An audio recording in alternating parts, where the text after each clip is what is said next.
Hey everyone, welcome back to my channel. I hope all of you are doing well. In this video I wanted to talk about a situation which I have faced when I was booking a ticket for international travel, that is to be precise from Hyderabad to Toronto. I wanted to share with you my experience, what happened and what not.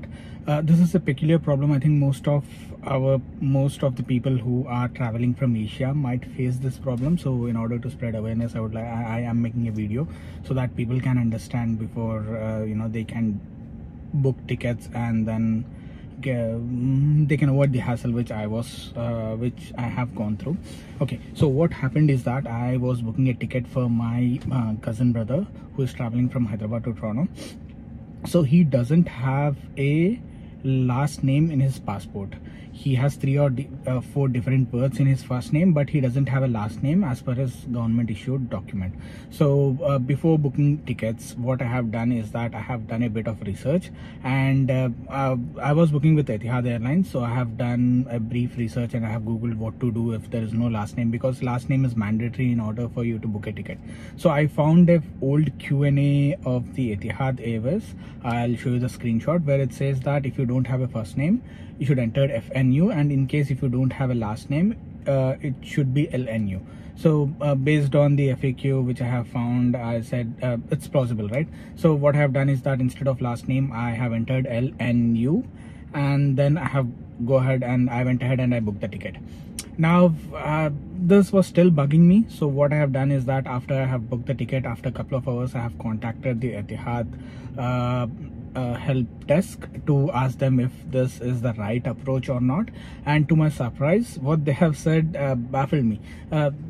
They said that even if a person is not having a last name, they should consider his first name as last name, and first name should be FNU. So let's say that a person is not having his last name and his first name is Akram. In that case, his last name becomes Akram and first name becomes FNU. So my question to them was, how does an average person know this? I mean, there'll have to be a clear-cut guidelines, right? Let's say you are booking a ticket, there has to be a disclosure or a warning somewhere on the page which says that if you don't have a last name, please consider your first name as a last name. That wasn't the case. So I asked them what to do, what are the steps now. I mean, they'll have to update the name, right, obviously as per their standards. So what they have told me is that I have booked my ticket through an travel agent. In my case, that is American Express Travel. So they have asked me to contact American Express Travel, and then they will do the rest or follow up with Etihad on my behalf. So next thing what I have done is that I have contacted my travel agent, and after they have contacted Etihad, they have requested for a passport copy to verify that indeed there was a mistake. And till that point I was okay. Yeah, this is how things should work.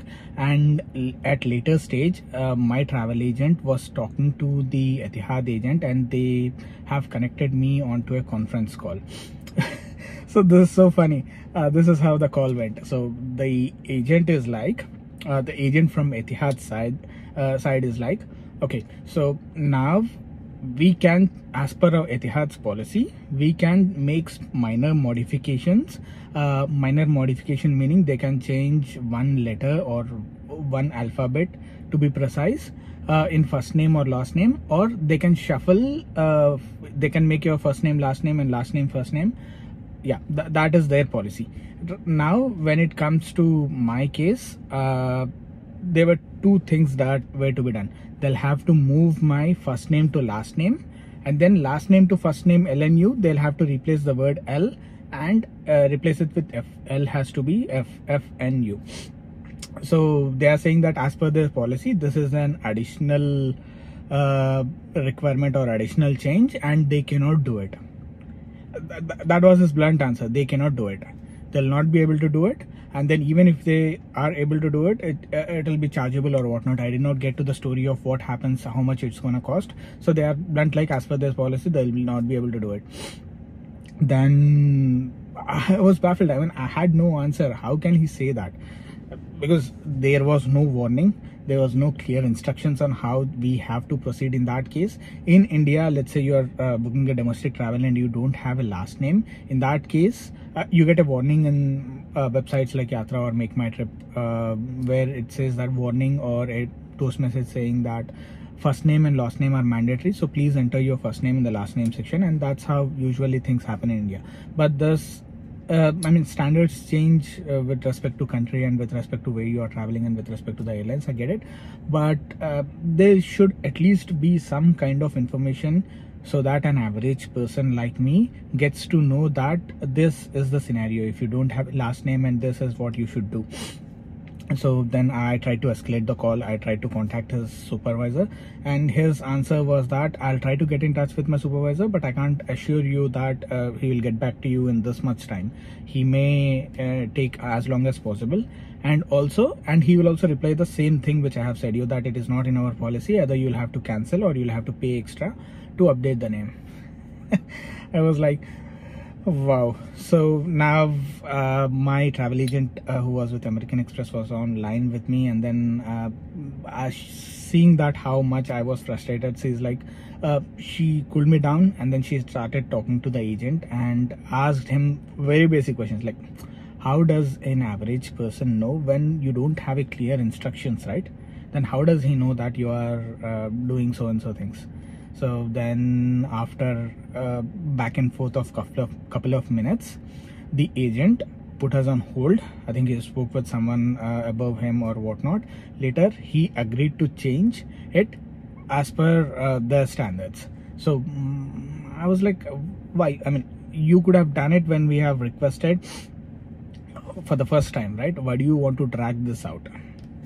I don't understand why these airline people, I know that they have their own regulations, they have their own rules, but they should at least give a warning or a notification or anything as such where these things tends to happen. These things are not, I mean, this is not a small thing, right? People, billions of people, millions of people book their tickets using those airlines yearly. So, these kind of mistakes happen and they should rectify that. I know that this is with respect to the airline which I have specified, but each airline has its own guidelines. So I'll try to link the Etihad Airways guidelines in the description below so that you can go through. And also I would suggest that whenever you are booking an international travel, right, go through the airlines respective policies to understand how you can enter your name. If you can't find it on a website, you can contact them in their website using a chat option, or these days each airline has 24/7 call centers available, so you can just call them up and then clarify with them. That would be my suggestion. Yeah, so that's it. This is what has happened with me. So I just wanted to share with you this funny and frustrating story so that I can create some kind of awareness. And I hope, as usual, this video was helpful to someone. Take care, all of you. Bye bye.